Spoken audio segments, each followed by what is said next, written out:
हाँ जी, good evening students, कैसे हैं आप सब लोग। पेपर वगैरह कैसे जा रहे हैं आप लोगों के। कल का पेपर कैसा हुआ था आप लोगों का, बोलो भाई।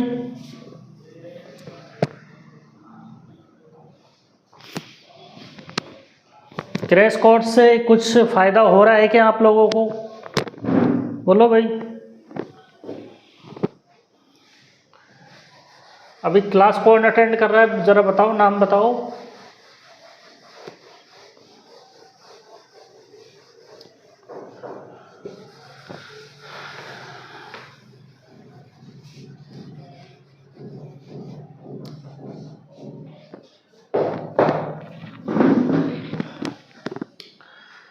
हाँ भाई, तो अपन बात कर रहे थे मानस रोग विज्ञान में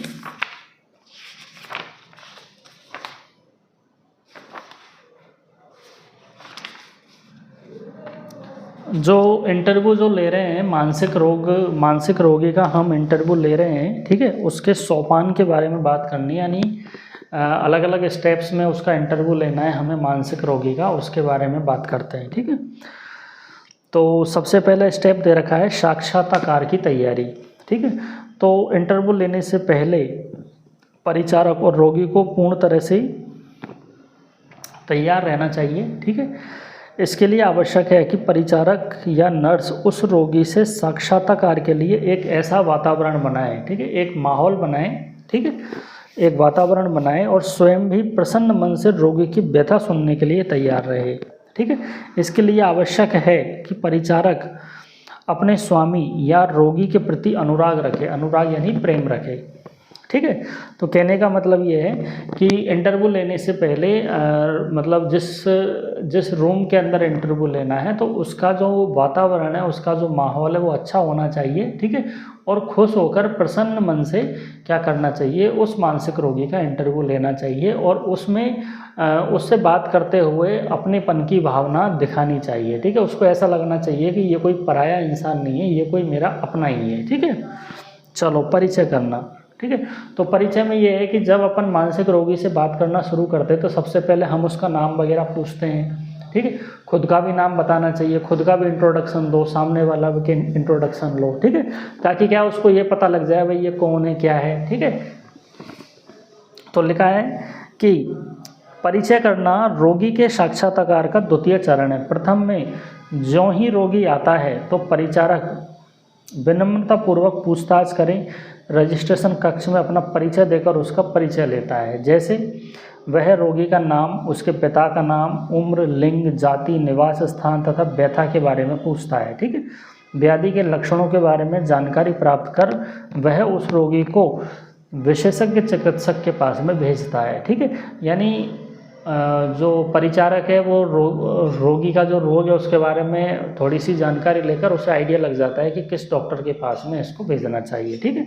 फिर बाद में मध्य कार्य, तीसरा चरण, इसमें परिचारक द्वारा रोगी की व्याधि से ग्रस्त वेदनाओं के बारे में जानकारी ली जाती है, ठीक है। इसके पश्चात उसके परिवार, समाज, उसका व्यसन, उसकी सामान्य दिनचर्या, उसकी निद्रा, उसका आहार, उसका विहार, मलमूत्र की प्रवृत्ति आदि के बारे में जानकारी ली जाती है। रोगी जब चिकित्सक, परिचारक या नर्स के पास में आता है तो उस समय वह भयभीत रहता है, आशंकित रहता है, ठीक है, कि इस चिकित्सालय में मेरी व्यथा दूर हो पाएगी या नहीं, चिकित्सा कर्मियों और परिचारकों का व्यवहार कैसा रहेगा, ये सारी चीज़ें वो सोचता है कि भाई मुझे यहाँ पर लोग सपोर्ट करेंगे कि नहीं करेंगे, ठीक है। परंतु जब वो परिचारक का व्यवहार देखता है, एक अपनेपन का व्यवहार देखता है, प्रेम पूर्वक जब परिचारक उस रोगी से बात करता है तो रोगी के मन में पॉजिटिविटी आती है, ठीक है। तो पूर्ण रूप से संतुष्ट होकर उसके द्वारा पूछे गए यानी परिचारक के द्वारा पूछे गए सवालों का उत्तर आसानी पूर्वक बिना झिझक के वो दे देता है। ठीक है, अगला आता है संक्षिप्तीकरण करना। ये चौथा चरण है। इसमें क्या करता है कि चिकित्सक परिचारक का प्रथम कर्तव्य है कि वह रोगी को अपनी व्यथा को व्यक्त करने के लिए पूरा समय दे। ठीक है, सबसे पहले ध्यान से हमें उसकी बातें सुननी चाहिए, बीच बीच में उसको टोकना नहीं चाहिए। ठीक है, सबसे पहले सामने वाले की बात ध्यान से सुनो, उसके बाद में उसे बीच बीच में टोके नहीं, क्योंकि बीच में कुछ कहने से मानसिक रोगी व्याधि से संबंधित कुछ बातों को भूल जाता है। कभी कभी ये बातें रोगी के रोग निश्चय में काफ़ी महत्वपूर्ण भूमिका निभाती है। ठीक है, तो इसलिए क्या है कि रोगी को एक बार पूरी बात समझाने दो। ठीक है, इसलिए उसे शिष्टाचार का परिचय देते हुए रोगी की संपूर्ण बातों को सुनना चाहिए और उसकी बातों को ग्रहण करना चाहिए जो व्याधि से संबंधित है। ठीक है, चलो लेखन का कार्य, ये 5वां चरण है। रोगी द्वारा व्यक्त की गई व्यथा को आतुर इतिवृत्त पत्रक यानी पेशेंट केस हिस्ट्री शीट पर लिखना चाहिए। रोगी पत्रक पर लिखते समय यह ध्यान रखना चाहिए कि रोगी के संबंध में जो भी बातें लिखी जा रही हैं, ठीक है, वो स्पष्ट हो, शास्त्र के अनुसार हो। ठीक है, और कभी कभी विरोधात्मक शब्द या संशयात्मक शब्द का प्रयोग नहीं करना चाहिए। जो भी हम रोगी की जो हिस्ट्री शीट है, जो भी रोगी की हिस्ट्री शीट है, उस पर हम जो भी लिख रहे हैं, रोगी जो भी बोल रहा है, ठीक है, तो उसको बिल्कुल स्पष्ट शब्दों में शास्त्रों के अनुसार लिखना चाहिए। ठीक है, चलो अब अगला चरण खत्म हो गया। अच्छा, पाँच ही स्टेप है इसके। ठीक है, चलो साक्षात्कार के नियम क्या है। देखो भाई, लिखा है कि चिकित्सा शास्त्र की अन्य शाखाएं जैसे शल्य चिकित्सा, शालाक्य, काय चिकित्सा में रोगी के साक्षात्कार आसानी से लिया जा सकता है, क्योंकि उस स्थिति में रोगी की मानसिक स्थिति ठीक होती है। लेकिन जब हम किसी मानसिक रोगी के इलाज करते हैं, ठीक है, कोई मानसिक रोगी हमारे पास में आता है तो उसका इंटरव्यू लेना काफ़ी कठिन कार्य होता है। ठीक है, तो साक्षात्कार लेते समय उसको रोगी जो परिचारक है उसको किन किन बातों का ध्यान रखना चाहिए, उस पर ध्यान देना है हमें। पहला पॉइंट है सहानुभूत पूर्वक व्यवहार करना चाहिए, मतलब सहानुभूति रखनी चाहिए हमें रोगी के रोग के प्रति। ठीक है, अच्छा, अगला पॉइंट दे रखा है कि एक वातावरण तैयार करना चाहिए, मतलब रोगी के आसपास एक अच्छा वातावरण, एक पॉजिटिव वातावरण तैयार करना चाहिए ताकि रोगी को अच्छा लगे। ठीक है, अगला पॉइंट दे रखा है शिष्टाचार का व्यवहार करते हुए मृदु एवं सरल शब्दों का प्रयोग करना चाहिए, गुस्सा नहीं करना चाहिए, प्यार से रोगी से पूछना चाहिए। अगला दे रखा है मनोविज्ञान के बारे में पूर्ण जानकारी होनी चाहिए, मतलब जो परिचारक या जो नर्स है उसको जो मनोविज्ञान जो है मानव, ये जो मैं अभी सब्जेक्ट आपको पढ़ा रहा हूँ इसके बारे में सारी जानकारी होनी चाहिए कि मानसिक रोगी में किस किस तरह के लक्षण पाए जाते हैं रोग के अनुसार। ठीक है, तो अगर परिचारक को सारी नॉलेज होएगी, ठीक है, सारी चीज़ों को अगर परिचारक जानता होगा तो उसको इंटरव्यू लेने में आसानी रहेगी। ठीक है, चलो साक्षात्कार प्रारंभ करने से पहले परिचारक या नर्स को रोगी का भली भांति अवलोकन करना चाहिए। ठीक है, ऑब्जर्वेशन करना चाहिए। ठीक है, और अगला पॉइंट दे रखा है कि रोगी को अपनी व्यथा बताने के लिए पूर्ण समय देना चाहिए। ठीक है, यानी पूरा समय दिया जाना चाहिए। मानसिक रोगी को यह आश्वासन देना चाहिए कि उसके द्वारा बताई गई व्यक्तिगत बातों की जानकारी अन्य किसी व्यक्ति को नहीं बताई जाए, मतलब उसकी जो बातें हैं उनको गोपनीय रखने की जिम्मेदारी भी निभानी चाहिए। ठीक है, आगे लिखा है मानसिक रोगी का साक्षात्कार लेते समय परिचारक नर्स को उसके लिए एक पूर्ण योजना बनानी चाहिए, जिसमें यह ध्यान रखा जाना चाहिए कि इसमें परिस्थिति के अनुसार परिवर्तन किया जा सके। अगला पॉइंट दे रखा है कि जो इतिवृत्त जो होती है, ठीक है, इतिवृत्त पत्रक जो होता है उस पर उसकी जो परेशानी, मतलब जो खुद रोगी जो बता रहा है, ठीक है, रोगी जो अपनी परेशानी बता रहा है, ठीक है, उसको अलग पेज पर लिखना चाहिए। उसके परिजन, उसके मित्र, ठीक है, उसके जो भी साथ में जो आए हैं वो जो बता रहे हैं उनको अलग अलग में लिखना चाहिए। ठीक है, क्योंकि रोगी अपने हिसाब से बताता है, परिजन अपने हिसाब से बताते हैं। ठीक है, फिर दोनों को मैच करना चाहिए। ठीक है भाई, कौन सी चीज़ जो है सही है इसमें। ठीक है, अच्छा, साक्षात्कार लेते समय परिचारक या नर्स को धैर्य रखना चाहिए, सहनशील रखना चाहिए और रोगी के प्रति अपनत्व की भावना रखनी चाहिए। सबसे इम्पोर्टेंट चीज़ है ये, ठीक है। अगला पॉइंट दे रखा है कि ऐसे प्रश्न पूछने चाहिए जिसका उत्तर संशयात्मक नहीं हो और वह उसका उत्तर स्पष्ट रूप से दे सके। मतलब चीज़ें ऐसी पूछनी चाहिए, सिंपल साधारण चीज़ें ही पूछनी चाहिए, ज़्यादा डीपली चीज़ नहीं पूछनी चाहिए, ठीक है।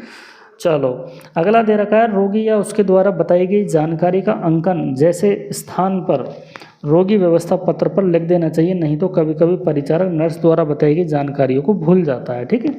चलो इस तरह की चीज़ें हैं। अब आगे बात करते हैं साक्षात्कार की तकनीक या टेक्निक, ठीक है।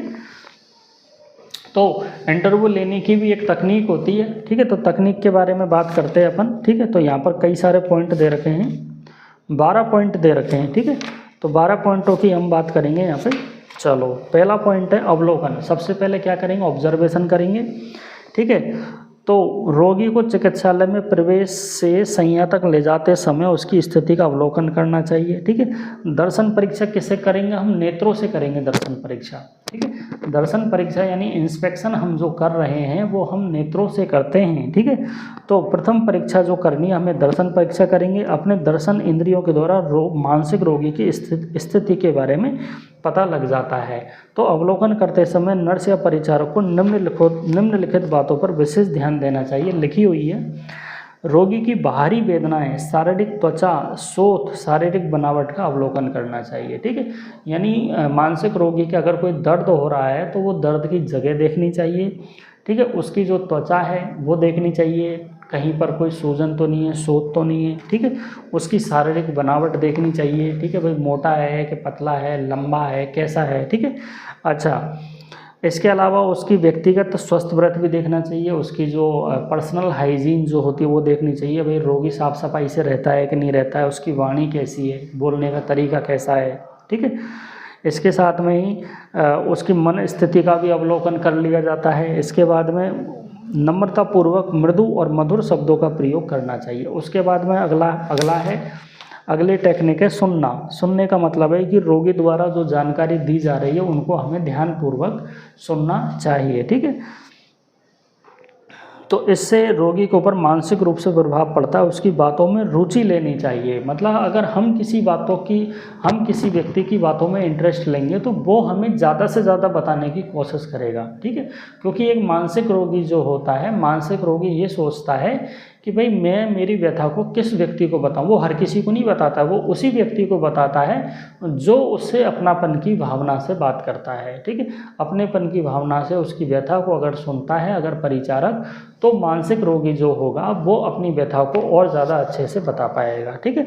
चलो, अस्पष्ट वाक्यों को पुनः व्यक्त करना, ठीक है। कभी कभी क्या होता है कि परिचारक को रोगी की बात को बड़े ध्यान से सुनना चाहिए। यदि उसके द्वारा दी गई जानकारी संशयात्मक है या अस्पष्ट लगती है तो पुनः व्यक्त करने के लिए कहना चाहिए, ठीक है। तो उससे ये पता लग जाता है, उससे ये स्पष्टीकरण हो जाता है कि वास्तव में रोगी व्यक्ति क्या व्यक्त करना चाहता है। उसके बाद में प्राप्त जानकारी की सत्यता, ठीक है। रोगी जो बातें बता रहा है वही हमें उस पर जो उसकी इतिवृत्ति यानी जो हिस्ट्री है उसी में ही लिखनी चाहिए। ये नहीं कि रोगी बता कुछ और रहा है और कुछ और ही लिख रहे हैं अपन, ऐसा नहीं होना चाहिए, ठीक है। अगर हम रोगी जो बता रहा है अगर हम वो चीज़ अगर ढंग से लिखेंगे और वही चीज़ आगे जाकर डॉक्टर के पास में जाएगी तो डॉक्टर उसी को ही देखकर आगे उसका इलाज डिसाइड करता है, ठीक है। अगर उसकी हिस्ट्री को अगर हम ढंग से नहीं लिखेंगे, ठीक है, तो उससे क्या होगा कि जो मरीज़ का जो इलाज है वो ढंग से नहीं हो पाएगा, ठीक है। तो कहने का मतलब ये है कि रोगी द्वारा कही गई जानकारी सत्य है असत्य, इसका परिचारक को निर्धारण करना चाहिए। मानसिक रोगियों में यह स्थिति सामान्य बनती है, इसलिए उसके साथ आए परिजनों से पूछकर यथार्थता का ज्ञान करना चाहिए। अगला दे रखा है बार बार प्रश्न करना। साक्षात्कार तकनीक द्वारा परिचारक किसी महत्वपूर्ण तथ्य को रोगी से बार बार कहता है जिससे रोगी न चाहते हुए भी उस बात को बताने के लिए राजी हो जाता है, ठीक है। तो ऐसी कोई चीज़ जो हमें लग रही है इम्पोर्टेंट है तो उसको जोड़ देकर बार बार पूछना चाहिए, ठीक है।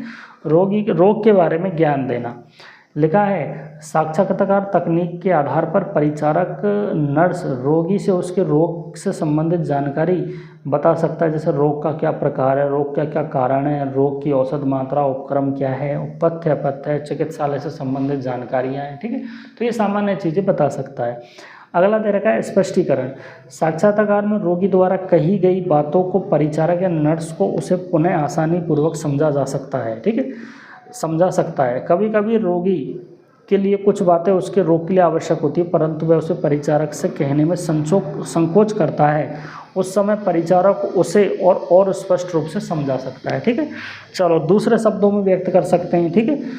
इसके बाद हम प्रश्न कर सकते हैं, बार बार उससे अपन प्रश्न कर सकते हैं, ठीक है। अपन को इस चीज़, जैसे मान लो अपन को कोई चीज़ समझ में नहीं आ रही, इसमें लिखा हुआ है साक्षात्कार के समय जब भी परिचारक या नर्स को रोगी द्वारा कही बातें स्पष्ट न हो तो उससे पुनः प्रश्न करना चाहिए, परंतु प्रश्न करते समय ये ध्यान रखना चाहिए कि प्रश्न सकारात्मक होना चाहिए, ठीक है।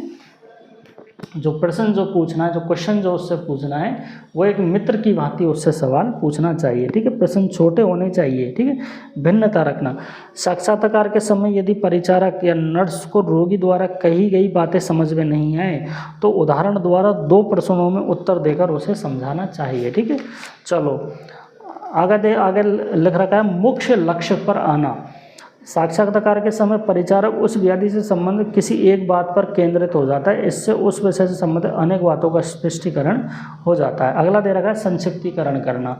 यह साक्षात्कार का अंतिम भाग है। साक्षात्कार के समय पूछी गई सूचनाओं को धीरे धीरे क्रमबद्ध रूप से लिखकर उसका समापन करना चाहिए।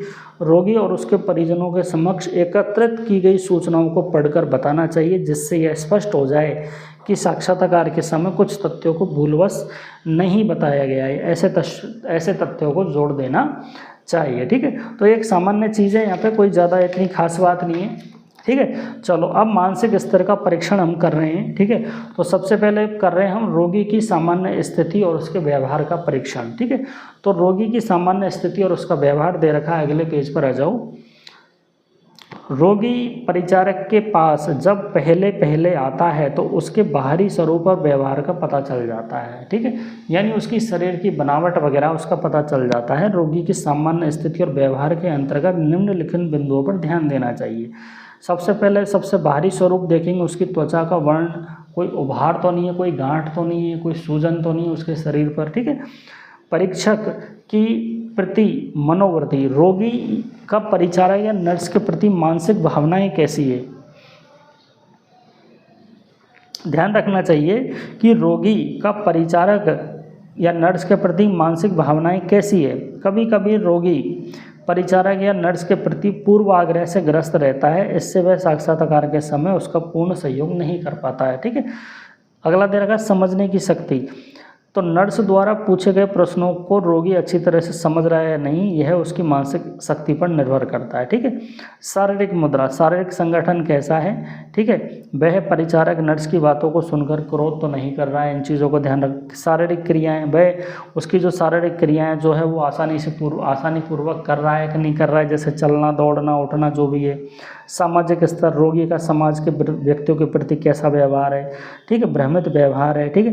रोगी जिस बात को कहता है उसे करता है कि नहीं करता है, कहीं भ्रमित होकर विरुद्ध व्यवहार तो नहीं करने लगता है, ठीक है। तो ये कुछ बातें हैं। वाणी का परीक्षण करना है, ठीक है। तो वाणी के परीक्षण के अंतर्गत जीवा परीक्षण करते हैं, ठीक है। इसमें क्या करते हैं, जीव की रचनात्मक और क्रियात्मक स्वरूप को देखते हैं। उच्चारण शक्ति या दर, यानी रोगी जल्दी जल्दी बोलता है कि धीरे धीरे बोलता है, इसका देखना है, ठीक है। रोगी अपनी वाणी द्वारा कर्कश या रूखापन या मधुर शब्दों का प्रयोग करता है या रूखे शब्दों का प्रयोग करता है। रोगी धारा प्रवाह बोलता है या रुक रुक कर बोलता है, इन चीज़ों का भी ध्यान रखना है, ठीक है। रोगी को किस बात को बताना चाहिए, उसी पर केंद्रित हो रहा है या इधर उधर की बातों को कर रहा है, ठीक है। अच्छा, अगला दे रखा है साक्षात्कारकर्ता के प्रति मानसिक वृत्तियाँ, ठीक है। तो आगे दे रखे हैं रोगी अपनी व्याधि के संबंध में कितना जागरूक है, ठीक है। वह परिचारक या नर्स से रोगी परीक्षण में, साक्षात्कार में सहयोग कर रहा है या नहीं कर रहा। घूम फिर के वही बातें आ रही हैं, ठीक है। चलो, भावनात्मक परीक्षण है, ठीक है। रोगी द्वारा व्यक्त किए भावों की अवधि, भावों की गुणवत्ता, ठीक ठीक है। सामाजिक स्तर का संबंध, ठीक है, परिचारक से बात करते समय आँख से आँखें मिलाकर बात करनी चाहिए, परिवारजनों से उसका किस प्रकार का संबंध है, ठीक है। तो ये छोटी मोटी चीज़ें हैं, इनका अपन को ध्यान में रखना है। चलो अगले पेज, अगले चैप्टर पर आ जाते हैं, गलत धारणाएं। पेज नंबर 96, गलत धारणाओं में से एक ही क्वेश्चन आएगा आपके, एक हो सकता है टिप्पणी वाला क्वेश्चन आ जाए, ठीक है। अगर टिप्पणी वाला क्वेश्चन नहीं आता है तो एक 20 नंबर का क्वेश्चन आएगा, तो 20 नंबर के हिसाब से भी मैं आपको बताऊंगा और एक टिप्पणी के हिसाब से भी बताऊंगा, ठीक है। तो टिप्पणी आएगी तो एक आएगा कि भाई मानसिक रोगी के बारे में गलत धारणाएं किस प्रकार की होती हैं, इसे समझाइए, ठीक है। तो टिप्पणी लिख देना, 20 नंबर का है तो डिटेल बता दूंगा, डिटेल लिख देना, ठीक है। चलो, तो मानसिक व्याधियाँ असाध्य व्याधियाँ नहीं है। आवश्यकता इस बात की है कि कुटुंब के व्यक्ति, चिकित्सक, चिकित्साकर्मी उस रोग और रोगी के प्रति कितने समर्पित है, ठीक है। आज के वैज्ञानिक युग में भी मानसिक रोगियों के प्रति समाज में गलत धारणाएं बैठी हुई हैं, जिन्हें मिटाना और रोगी के अपनत्व को बढ़ाना परिचारक या नर्स का मुख्य उत्तरदायित्व होता है, ठीक है। चलो, आजकल आज के समय में समाज में कई प्रकार की जो गलत धारणाएं हैं समाज में वो प्रचलित है। 17 प्रकार की दे रखी हैं, ठीक है, जिनमें से अपन शुरू की 4-5 ही पढ़ेंगे। मानसिक व्याधि एक सामाजिक कलंक है, ऐसी धारणा बना रखी है समाज ने, ठीक है। इसकी चिकित्सा ही संभव नहीं है। मानसिक रोग जन्मजात है, ठीक है। मानसिक रोगों का कारण देवीय प्रकोप है, देवी देवताओं की वजह से हो रही है, कई लोग कहते हैं, ठीक है। ये मानसिक व्याधियाँ जीवन भर बनी रहती है, ठीक है। एक कहता है कि मानसिक रोगी को एकांत में रखना चाहिए, अलग कमरे में छोड़ दो उसको अकेला, ठीक है। मानसिक रोगी दया का पात्र नहीं होता, ये भी एक धारणा बना रखी है, ठीक है। अच्छा, मानसिक चिकित्सालय में मानसिक रोगी का उपचार केवल प्रतिबिंब से किया जा सकता है, यानी केवल वो जो कांच होता है उससे, दर्पण से किया जा सकता है। अगला दे रखा है कि मानसिक रोगियों की संख्या भारत में कम है, अब तो बहुत ज़्यादा हो गई है, ठीक है। तो शरीर पर कोई प्रभाव नहीं पड़ता मानसिक व्याधि का, ये भी एक गलत धारणा बना रखी है, ठीक है। मानसिक व्याधियाँ संक्रामक व्याधियाँ होती हैं, ये भी गलत धारणा है, ठीक है। और मानसिक रोगियों की चिकित्सा केवल आईपीडी में नहीं, अतरंग विभाग में यानी आईपीडी में ही हो सकती है, ठीक है। मानसिक रोगी कभी भी खतरनाक हो जाता है, ये भी एक धारणा बना रखी है, ठीक है। मानसिक व्याधियाँ शादी के बाद में अपने आप ठीक हो जाती है, ये भी गलत धारणा है, ठीक है। मानसिक रोगी हमेशा विचित्र व्यवहार करता है, ये भी गलत धारणा बना रखी है। एक सामान्य व्यक्ति कभी कभी मानसिक व्याधि से ग्रसित नहीं हो सकता, ये भी गलत धारणा है, ठीक है। मानसिक रोगी के व्यवहार का प्रभाव चिकित्सा कर्मियों पर भी पड़ता है, तो ये भी एक गलत धारणा है। तो ये 17 आपको याद होनी चाहिए, ठीक है। तो सामान्य चीज़ें हैं, अपन जो सामान्य यूज आती हैं आपके समाज में सब में होती है, ठीक है। चलो, तो बात करते हैं सबसे पहली कि मानसिक व्याधि एक सामाजिक कलंक है। आज भी समाज में मानसिक रोगियों को हेय की दृष्टि से देखा जाता है, यानी नफरत की नज़र से देखा जाता है, उन्हें समाज का कलंक माना जाता है, जबकि ऐसा नहीं है, वो भी एक प्राणी है, ठीक है। और उनको भी सृष्टि में रहने का अधिकार है, प्रत्येक मनुष्य को समाज में जीने का अधिकार है। व्याधियों के कारण मनुष्य का व्यवहार परिवर्तित होता है, उसे चिड़चिड़ापन, क्रोध, भय, निर्लज्जता आदि मानसिक विकार उत्पन्न हो जाते हैं तथा वह समाज के बने हुए नियम का पालन ठीक प्रकार से नहीं कर पाता है, ठीक है, जिससे उसका सामाजिक स्तर गिर जाता है, वो सामाजिक व्यक्तियों से मिलना जुलना बंद कर देता है, ठीक है। तो सामाजिक स्तर का गिरना ही सामाजिक अस्वस्थता होती है। किसी भी समाज को चलाने के लिए कुछ नियम होते हैं, तो प्रत्येक व्यक्ति को वो नियम पालन करने होते हैं। तो जो व्यक्ति मानसिक व्याधियों से ग्रसित रहता है वो इन नियमों का पालन नहीं कर पाता है, ठीक है, तो समाज उसे बहिष्कृत कर देता है और उसे समाज के लिए कलंक माना जाता है, जबकि ऐसा नहीं होना चाहिए, ठीक है। मानसिक रोगी भी समाज का ये एक अंग है और उसके मानसिक विकार को अपनत्व और सेवा के द्वारा ठीक किया जा सकता है। जब उसे मानसिक प्रसन्नता होगी तो वो धीरे धीरे उसके मानसिक विकारों में समन होकर मानसिक व्याधियाँ ठीक हो जाएगी, ठीक है। अगला है मानसिक व्याधियों की चिकित्सा संभव नहीं है, ये भी गलत धारणा है। तो समाज में एक दुष्प्रचार है कि मानसिक व्याधियों की चिकित्सा की आवश्यकता नहीं होती है, चिकित्सक द्वारा उन्हें ठीक नहीं किया जा सकता, वो असाध्य होती है, उन्हें केवल झाड़ने फूकने से, मंत्र वगैरह से ठीक किया जा सकता है, ठीक है। तो चिकित्सक द्वारा निर्देशित औषधियों को मानसिक रोगियों को देना भी एक कठिन कार्य है। जब तक औषधियों का अभ्यंतर प्रयोग नहीं किया जाता है तब तक उन दवाइयों का रोगी पर प्रभाव नहीं पड़ता है, ठीक है। अतः चिकित्सा का प्रयोग फलीभूत नहीं होता है, जबकि ऐसा नहीं है। आयुर्वेद में 3 प्रकार की चिकित्सा उपक्रम है। पहला है देवप्राश्रय, युक्ति व प्राश्रय और सत्वावजय, ठीक है। 3 प्रकार की चिकित्सा होती है मानसिक रोगियों की, ध्यान रखना है इसका, ठीक है। मानसिक रोगियों में हम तीनों प्रकार की चिकित्सा करते हैं। यदि औषधि का अभ्यंतर प्रयोग संभव नहीं है तो बाहरी रूप से उसे हम औषधि दे सकते हैं, ठीक है। यदि यह भी संभव नहीं है तो देवोपाश्रय या सत्वावजय चिकित्सा उपक्रमों का सहयोग लेकर रोग का शमन कर सकते हैं। प्राचीन काल में चिकित्सा विद्या इतनी विकसित नहीं थी जितनी आज के समय में है। आज जहां रोग विनिश्चय के लिए परीक्षण कर सकते हैं, x ray, sonography, MRI, CT scan कर सकते हैं, जिनका प्रयोग कर शीघ्र ही रोग का विनिश्चय यानी डायग्नोस, रोग का विनिश्चय का मतलब होता है रोग का डायग्नोस, रोग का डायग्नोस का मतलब होता है रोग का पता लगाना, ठीक है। चलो, मानसिक व्याधियां जन्मजात होती है, ये भी एक धारणा बना रखी है। तो ऐसी समाज में धारणा है कि मानसिक व्याधियां जन्मजात है या अनुवांशिक है, जो पीढ़ी दर पीढ़ी चलती रहती, जबकि ऐसा नहीं है। मानसिक व्याधियां स्वाभाविक व्याधियां होती हैं जो मन के दोषों के विकार के कारण उत्पन्न होती है। जब मानसिक दोषों में साम्य अवस्था आती है तो वे अपने आप ठीक हो जाती है, ठीक है। इनका आनुवांशिक विकार से कोई संबंध नहीं है। यह आवश्यक नहीं है कि मानसिक व्याधि से ग्रसित माता पिता की संतान भी मानसिक व्याधि से पीड़ित हो, ठीक है। मतलब कहने का मतलब ये है कि अगर किसी के माता पिता अगर मानसिक व्याधि से पीड़ित है तो ज़रूरी नहीं है कि उनके बच्चे भी मानसिक व्याधि से ग्रसित होंगे, ऐसा ज़रूरी नहीं है, ठीक है। समाज में ऐसा भी देखा जाता है कि इन व्यक्तियों की संतानें स्वस्थ होती है, ठीक है। चलो, अगला दे रखा है मानसिक व्याधियों का कारण देवीय प्रकोप है, ऐसी धारणा है, ठीक है। समाज में ऐसी धारणा है कि मानसिक व्याधियों का कारण देवीय प्रकोप है, ठीक है। सृष्टि में 2 प्रकार के लोग होते हैं, आस्तिक और नास्तिक। आस्तिक वो होते हैं जो धर्म को मानते हैं, नास्तिक वो होते हैं जो धर्म को नहीं मानते हैं, ठीक है। तो यहाँ पर क्या लिख रहा है, नीचे लिखा हुआ है,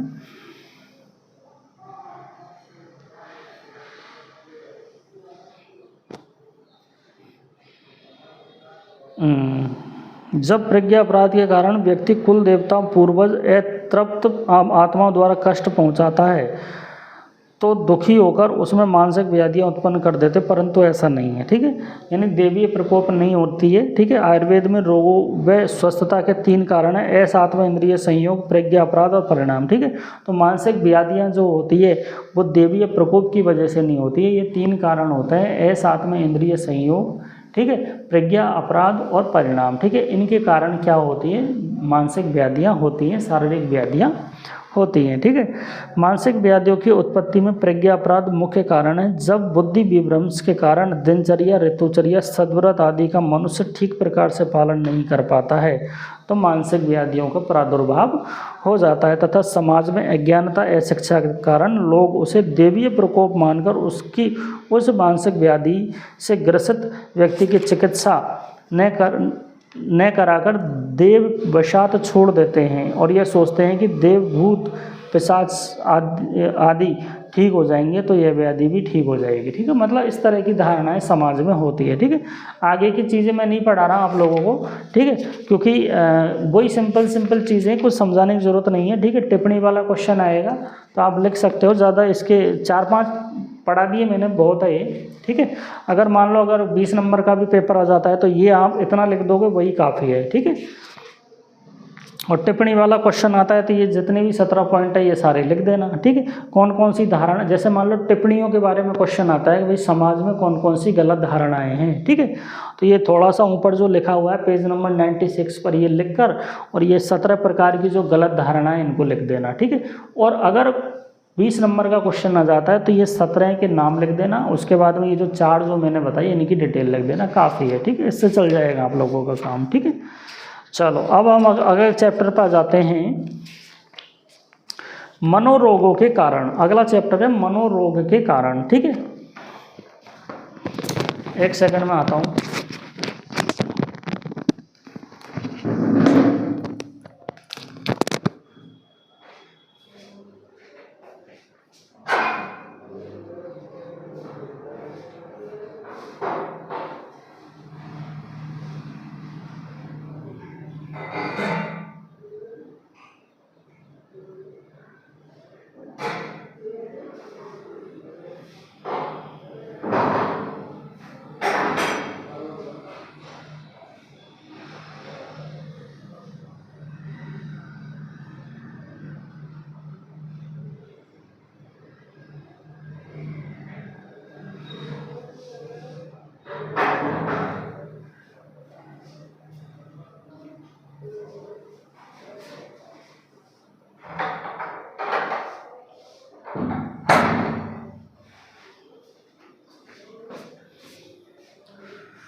आप लोगों की सुविधा का ध्यान रखते हुए मैं ज़्यादा लंबी क्लास नहीं लेता हूँ अब, क्योंकि आपके कंप्यूटर और ये फर्स्ट ईयर में कंप्यूटर और सेकंड ईयर में ये मानसिक रोग ही रह रहा है, ठीक है। तो ज़्यादा लंबी क्लास लूँगा तो उसमें क्या आपका टाइम ज़्यादा लगेगा, इसलिए 40 से 45 मिनट की क्लास काफ़ी है, ठीक है। अब देखो इसमें लगभग आधी से ज़्यादा बुक आपकी हो चुकी है, ठीक है, तो ज़्यादा कुछ नहीं है इसमें, ठीक है। संडे तक मैं कंप्लीट करवाने का विचार है मेरा इसको। तो मानसिक रोगों के कारण दिए हुए हैं, पढ़ते हैं। व्याधियों के दो आश्रय होते हैं, शरीर और मन, सबको पता है। शरीर में पहले आश्रित होकर उत्पन्न होने वाली व्याधि को शारीरिक व्याधि, मन में आश्रित होने वाली व्याधियों को मानसिक व्याधि कहते हैं, ये सबको पता है, ठीक है। रोगों के कारण, मानसिक रोगों के कारण नीचे लिखा हुआ है, अभी थोड़ी देर पहले बताया कि इंद्रियों का असमयक संयोग, ठीक है, असात्मय इंद्रिय संयोग। मानसिक रोगों का पहला कारण क्या है? असात्मीय इंद्रिय संयोग। दूसरा कारण क्या है? प्रज्ञा अपराध, ठीक है, यानी बुद्धि का असमयक योग, ठीक है। फिर परिणाम यानी काल का असमयक योग, ठीक है। ये 3 कारण होते हैं मानसिक रोगों के, ये आपको याद रखने हैं, ठीक है। अगर मानसिक रोगों के बारे में, कारण के बारे में आपसे पूछ लिया जाए कि भाई कारण को बताइए, मानसिक रोग के क्या कारण होते हैं, तो आपको यही लिखना है, ठीक है। ये तीनों रोग उत्पत्ति में और स्वस्थता में दोनों में कारण है। इस प्रकार हम कह सकते हैं कि शारीरिक व्याधियों में मुख्यतः 2 कारण हैं, 2 नहीं 3 है, इंद्रियों का असमयोग और काल का असमयोग, ठीक है। और मानसिक व्याधियों का कारण प्रज्ञा अपराध। अच्छा, अलग से ही दे दिया, चलो कोई बात नहीं, ठीक है। अब आ जाओ आप पेज नंबर 118 पे। पेज नंबर 118 पे दे रखा है आधुनिक मतानुसार मानसिक रोगों का कारण, ठीक है। अगर आप आयुर्वेद के अनुसार लिखना चाहो तो वो लिख देना, और अगर क्वेश्चन आ जाए भाई मानसिक रोगों के कारण लिखिए, आयुर्वेद और एलोपैथी, आयुर्वेद और आधुनिक मत के अनुसार दोनों आप लिख सकते हो, ठीक है, कोई दिक्कत नहीं है।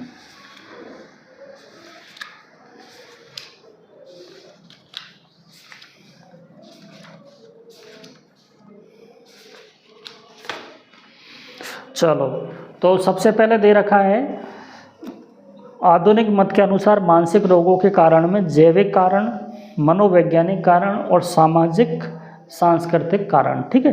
तो जैविक कारक दे रखा है सबसे पहले, तो जैविक कारकों में सबसे पहला पॉइंट दे रखा है आनुवांशिकता, ठीक है, यानी हेरिडिटारी, ठीक है, आनुवांशिकता दे रखा है पहला कारण, ठीक है। दूसरा दे रखा है अंतःस्राव असामान्यता, अंतःस्राव यानी हार्मोनल इनबैलेंस, यानी हार्मोन की वजह से, ठीक है। तीसरा दे रखा है कुपोषण की वजह से। चौथा दे रखा है चयापचय क्रिया की विकृति से, यानी जो मेटाबॉलिक जो रिएक्शन जो होती है, ठीक है, यानी जो मेटाबॉलिज्म जो हो रहा है, यानी चयापचय की जो क्रिया हो रही है उसमें अगर विकृति हो जाती है ना, और इसके अलावा कुछ सिर की कुछ व्याधियों की वजह से। छठा दे रखा है औषधियों के अधिक प्रयोग की वजह से।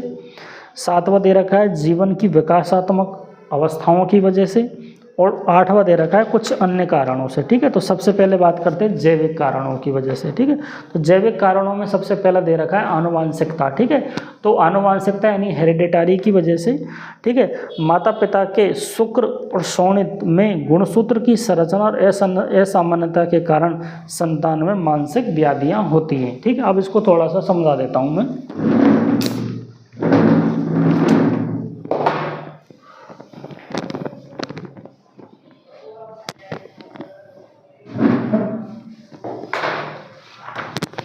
देखो भाई, जैसा कि आपको पता है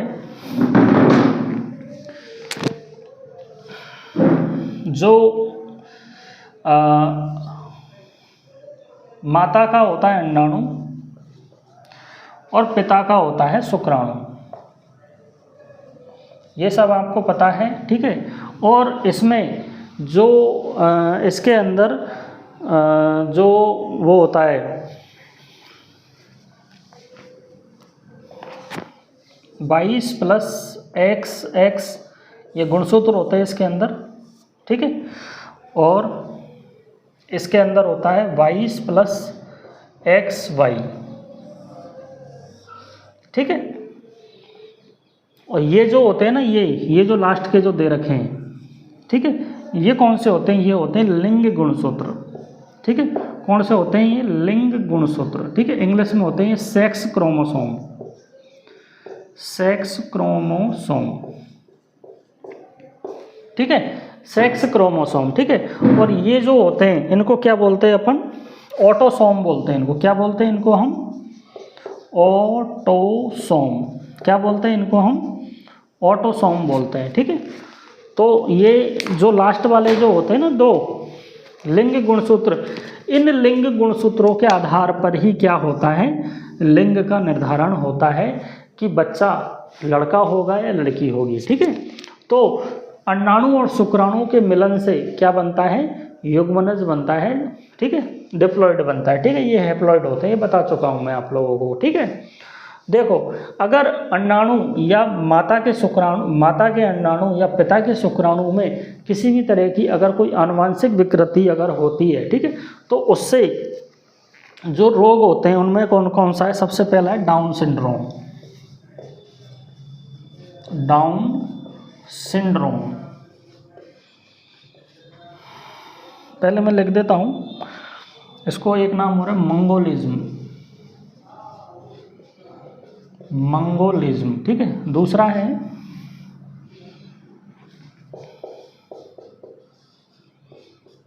क्लाइनफेल्टर सिंड्रोम, ठीक है। एक होता है टर्नर सिंड्रोम।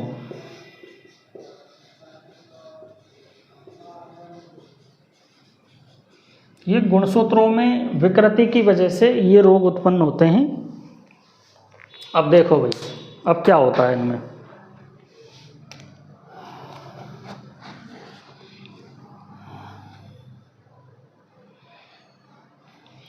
इसमें क्या होता है कि ये जो गुणसूत्र होते हैं ना, ठीक है, तो इनकी जो संख्या होती है एक से लेकर 1 2 3 ऐसे करके 1 से लेकर 22 तक होती है, ठीक है, 1 से लेकर 22 तक होती है, ठीक है।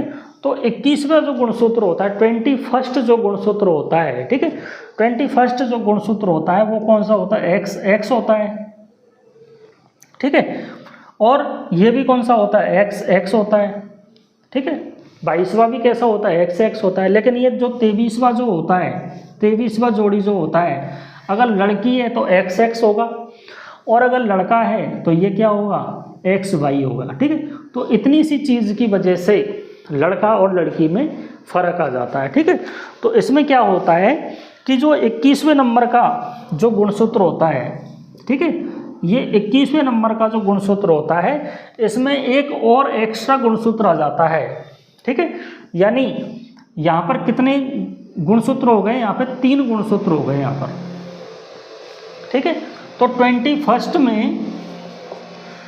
21st क्रोमोसोम में 3 गुणसूत्र होते हैं, यानी ट्राइसोमी कंडीशन आती है इसमें। कौन सी कंडीशन आती है इसमें, ट्राइसोमी कंडीशन आती है, ठीक है। तो इसमें फिर कितने गुणसूत्र हो जाएंगे टोटल, इसमें गुणसूत्र हो जाएंगे 47। कितने गुणसूत्र हो जाएंगे इसमें, 47, ठीक है। यानी एक नॉर्मल इंसान में 46 गुणसूत्र होते हैं, लेकिन एक डाउन सिंड्रोम जिसके अंदर होता है उसमें कितने गुणसूत्र होते हैं, 47 गुणसूत्र होते हैं। और 47 क्यों होते हैं, क्योंकि 21वें नंबर का जो गुणसूत्र होता है उसमें कितने होते हैं, उसमें 3 गुणसूत्र होते हैं, ठीक है। चलो अगली बात करते हैं हम क्लाइनफेल्टर सिंड्रोम की, ठीक है। तो क्लाइनफेल्टर सिंड्रोम जो होता है, ठीक है, क्लाइनफेल्टर जो सिंड्रोम होता है उसमें क्या होता है, ये जो लिंग गुणसूत्र जो होता है, ठीक है, यानी जो 23वीं जोड़ी जो होती है, ठीक है, 23वीं जोड़ी क्या कहलाती है, लिंग गुणसूत्र कहलाती है। तो इस लिंग गुणसूत्र में एक एक्स्ट्रा गुणसूत्र होता है, ठीक है। यानी जो लिंग गुणसूत्र जो होता है,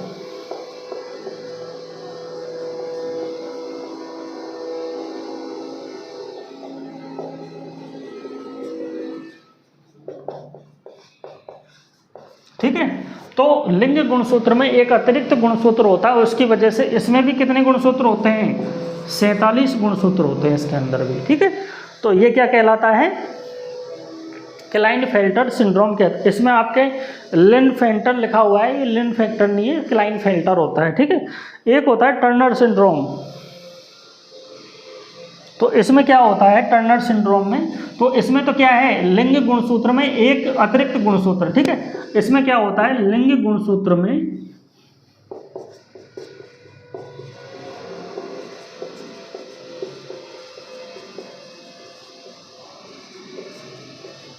एक गुणसूत्र कम हो जाता है,